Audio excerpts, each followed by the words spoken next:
Hi there, I'm Mary Susie from Bead Me a Story, and thanks so much for purchasing this new Rose Montee Tennis Bracelet kit. This is the first time I've done this in colors. We've of course done it in the past with crystal and silver, but these are great to layer with all of your other bracelets. So if you've done some of our rhinestone projects before, this is a great one to really challenge you with. These are very tiny pieces, and so just be patient with yourself.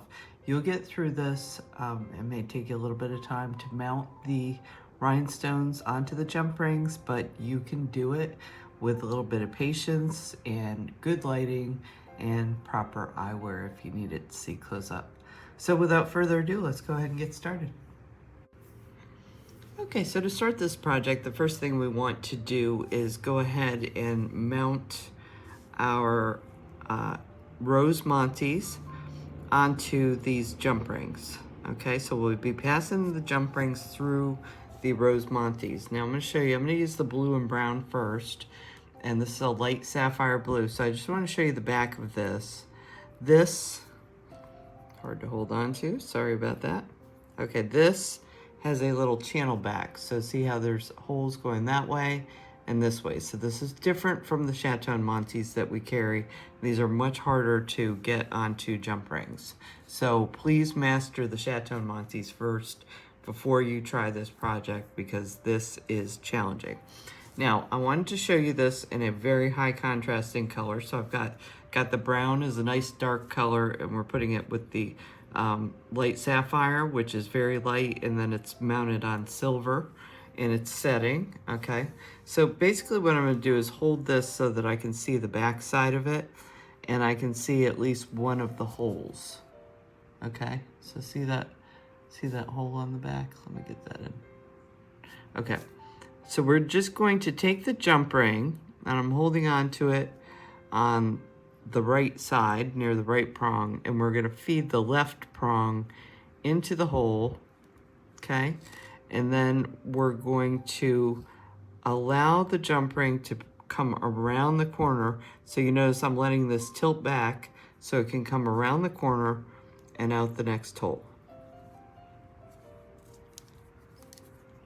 And then we're going to close.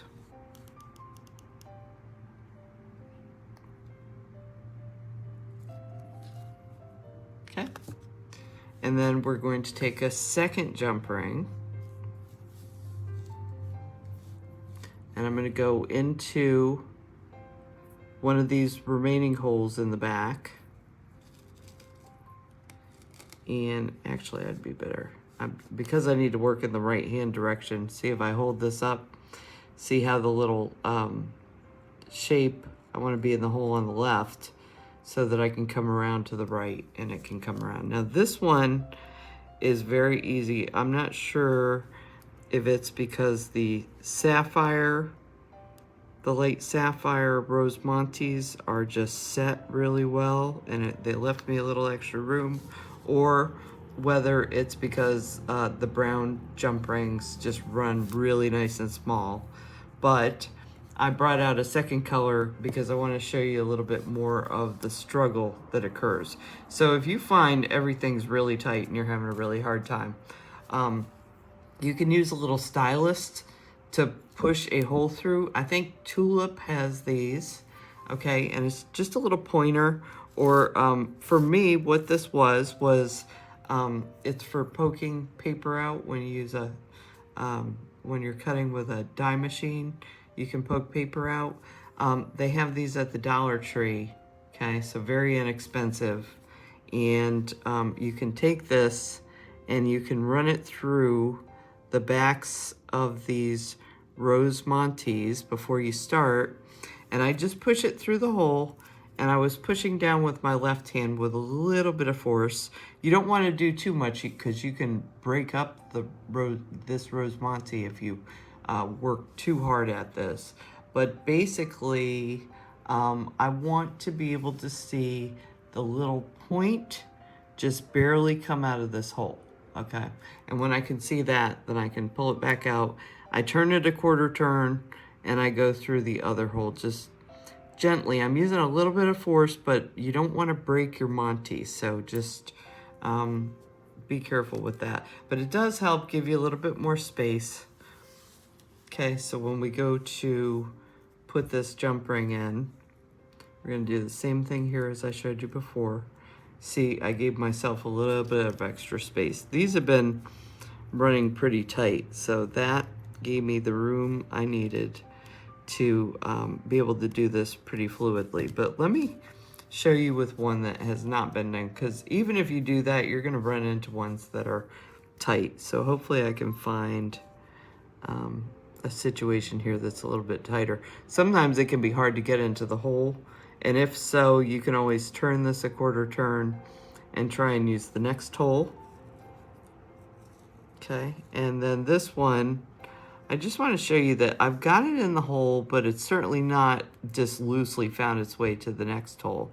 So I can give a little bit more force with my left hand and kind of pull this on. But you'll notice where I'm holding this jump ring, I'm holding it pretty close to the hole. I've left myself a little bit of space to push the jump ring in, but I certainly don't want to be holding it out here and pushing it in. This is how you mangle jump rings, okay? So be really careful that you hold this up near the hole. Sorry, I want to get this out of the screen because I feel like it's affecting the focus. So hold this up near the hole, okay? So that then we can fiddle with this a little bit. Sometimes it's a matter of angle, and other times we're gonna need to use a little bit of force. And I heard a little click, so I know that that's gonna come out that hole at this point, okay? So be patient with yourself as you do this. These are really tiny. This is very challenging to do. This took me a bit to learn, and when I sat down to do one for the first time in a long time this past week, I think it took me like 2 hours to mount my rhinestones before I realized, oh yeah, that's right, I can get out the little stylus tool and make it easier. So be patient with yourself. This part may take a little bit of time to learn, and you know, you may make some mistakes with this, but you can learn to do it. You can learn to do it fluidly. Just in doing it through the past day, I've gotten much faster. Okay, so you will get this.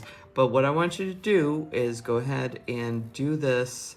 I think for me, for a 6.5 inch wrist, for medium wrist, I need 32 of these. Okay, so you might need a few more or a few less for your size. But go ahead and do this part first. Get this all done. And then I'll be back in just a minute to show you how to put the bracelet together. Okay, so we're going to start to put this bracelet together. I'm showing you this part in a different color now. And this is pink, and I have shiny gunmetal passing through the pink rose Montees. And I have everything mounted that I needed. So I'll just bring a few out here for you to see how to do this. But basically what you want to do, I have matte gunmetal up here, and I have silver over here. And we're going to use the matte gunmetal for our outside rows, and then we're going to be using silver in between the rhinestones. And by using silver between the rhinestones, especially because they are silver set, it's going to really bring those rhinestones out and make them extra sparkly. So that's why I do that. It's a little jeweler's trick to put a little bit more silver around a stone, particularly diamonds or any light colored stone. It's gonna brighten it up in the center. Okay, so I'm gonna pick up one of these settings that I created, okay, in the previous step. So I'm just gonna pass through one of its jump rings, okay, and then I'm going to pick up another one, and I'm just going to pass through one of its jump rings. And I just want you to notice here that these are back to back. Okay, so one rhinestone's facing to my right, the other one's facing to my left. And I'm going to go ahead and close. Now I'm going to position this. So by having these back to back, when I lay this back out, you'll notice that all the rhinestones are facing the right direction. That's why I made a point of showing you that. And then basically I'm going to show you this where the jump ring that I just put on is the one that's closer to me, and we still have the connection farther away from me to do still. But before we do that, we're going to do our silver jump ring in the middle. And what I'm going to do is I'm going to pass through the jump ring that we didn't use on the right hand side, and I'm going to pass through the bottom used jump ring on the left side. And that means that this jump ring is going to be sitting at a diagonal in the pattern. Okay, so if I lay this down and I push them back side to side again, you see this one connects the two bottom rows, and then this new jump ring, the silver, connects the bottom left to the top right. Okay, and then we're going to bring in another of the mat, which is on our outside row. Pick up my work again. See, I pick it up and I kind of just lay it on my left-hand fingers so that it can just rest easily, and I can pass my jump rings through a little bit easier, and I can push my thumb down if I want to hold it in place at any point. So I'm going to pass down through the right hand side on the top, and then I'm also going to pass through the left hand component on the top. Now, I've found that this is a little tricky to get it through the left hand side, so if you prefer to, you can go from left to right in this as well. Sometimes it's just easier. I usually do right to left and I work it out, but either way is fine, just as long as you're connecting the two top jump rings together. Okay, and that's one row, and that's all there is to it. So this pattern, once you get these rose Montees on and set onto their jump rings, this pattern is very, very simple. Okay, so let me lay out another row so we know we're going to do the matte gunmetal on the top and bottom, and then we're going to have our shiny silver in the middle. Okay, so I'm just going to take my working piece and I'm going to pass through the bottom, and then once again we're going to want this to be back to back, so I'll pick up a new component that's going to get added on, and I'm going to just make sure that these are back to back again.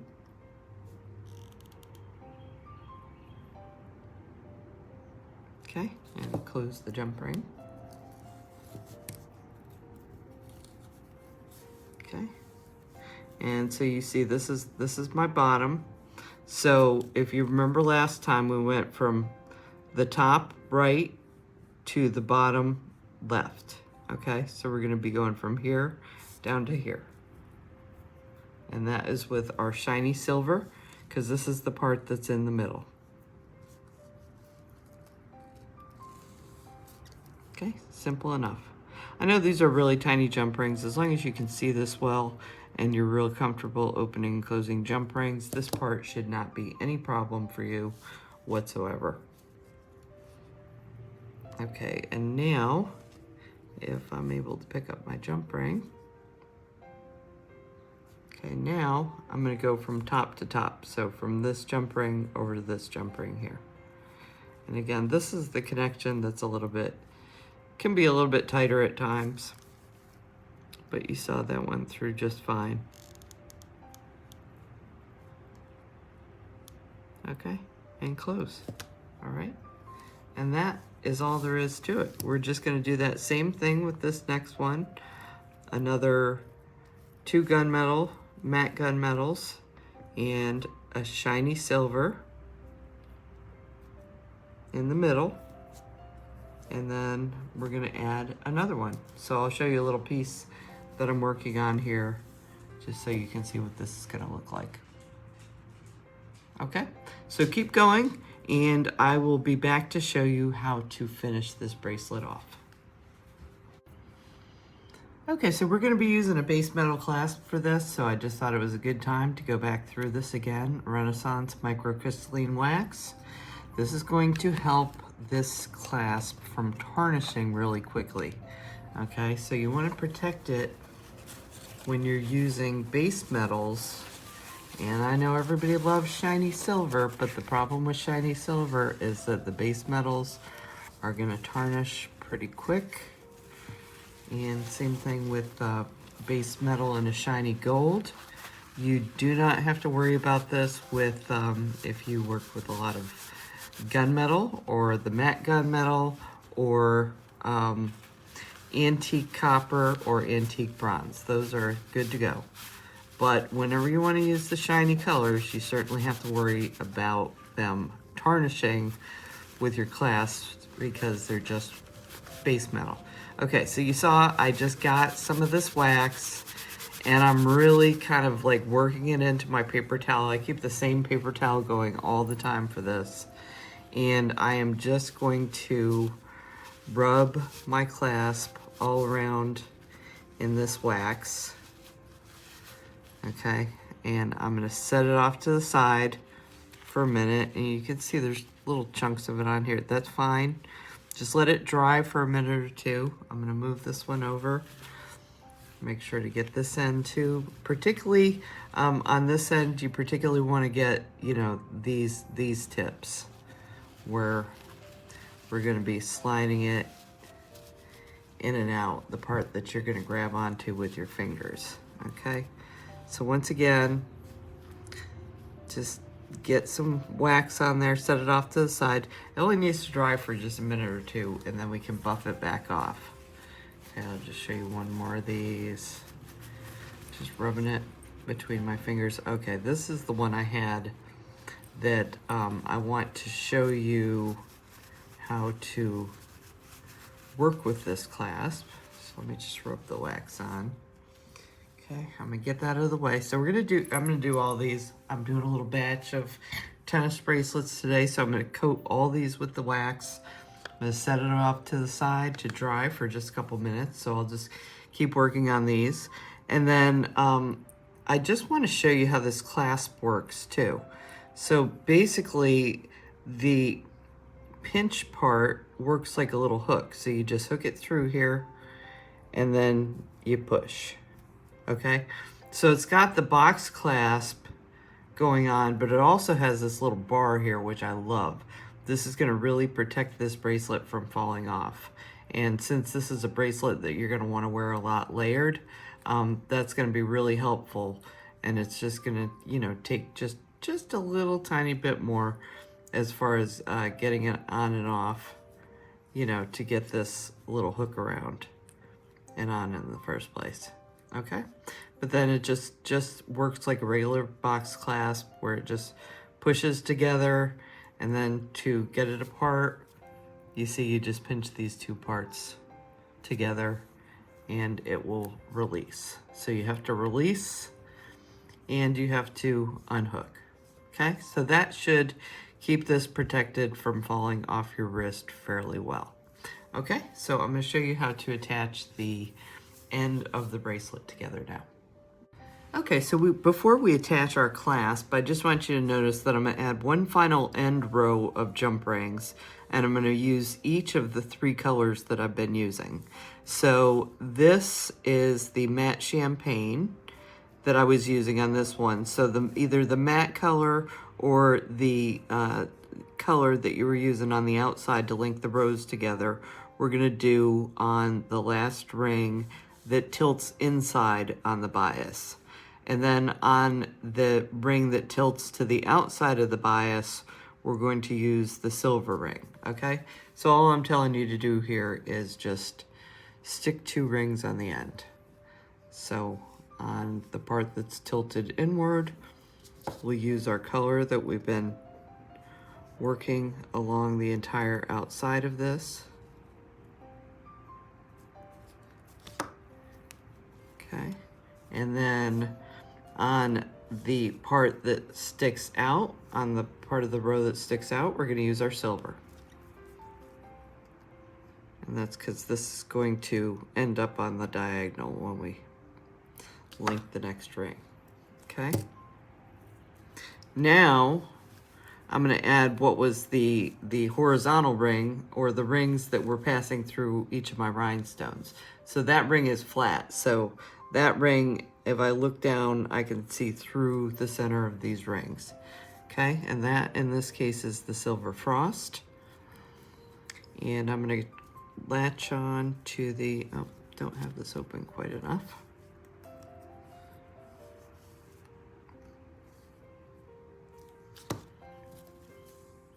Okay, I'm going to grab the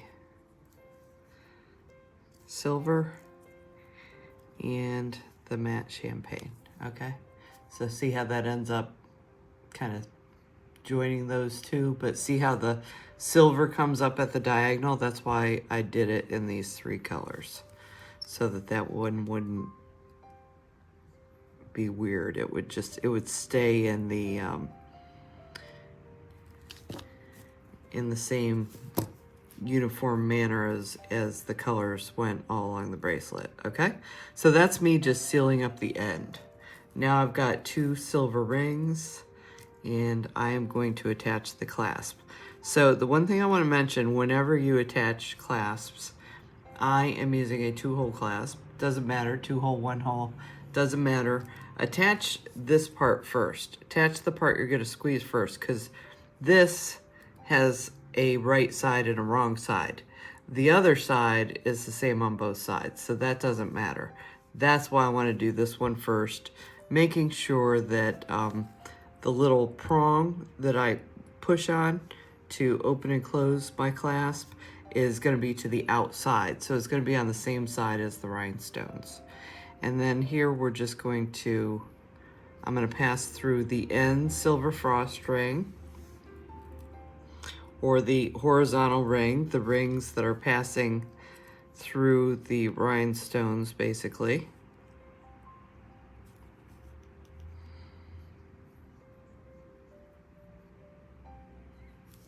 Okay, and then I'm going to do my second silver ring.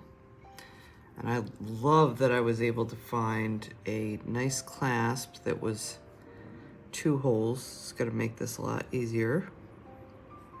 Okay, so I pass through my clasp and then through that silver frost on the end.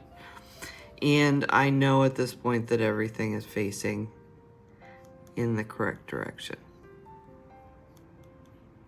Okay, so although this is on the bias, using a clasp that has 2 holes on the end is gonna help that bias. I mean, of course, you know, as you're wearing it, it will be tilted like this a little bit, but it's gonna be a lot less obvious that this is a bias weave by using a 2-hole clasp. Okay, so on the other end, I went ahead and did everything already. You can see I've got my end row. You see this final diagonal is a silver. So again, I'm just going to pass through the silver frost. And then this time we're going through the holes of the body of the clasp.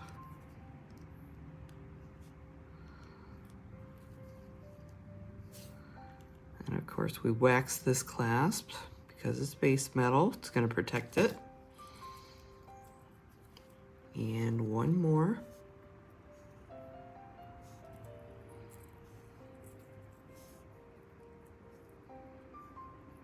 Okay, through the hole of the clasp and through the horizontal jump ring that is on the end. Okay, so it doesn't matter which color I'm working on, the principles are the same. I used 3 different colors in all of the colored tennis bracelets. Even though this is subtle, you may not even know that there's 3 colors because this is so very tiny. But you get that matte, that warm tone of the champagne sitting around these mint chrysolite beads, and it's softened further by the silver frost that actually holds onto the jump rings. And then the silver that is in between, and I believe I use silver on all of these bracelets. This is a jeweler's trick to make your crystals pop even more because the shiny stuff is in the middle, and that's just helping the glitter just keep on going and keep the sparkle keep on going, okay? So this is what this looks like when you're finished. You can see it is slightly to the diagonal. There's no getting around this when you're doing something that's on the bias. There's no way to finish this without it being, you know, without the clasp sitting slightly sideways. But that's why I added these last 2 rows of jump rings to kind of smooth that out just a little bit. And when you're wearing it, you're not even gonna notice it, okay? So I hope you love this project. It really is a lovely, lovely project, and it will sparkle. It will go with all your other bracelets. This is a great one for layering. I could layer like 20 of these on my wrist at one time. I think they're so pretty. So anyway, thanks so much for joining me and giving this project a try, and I hope to see you again in the near future. Thanks so much.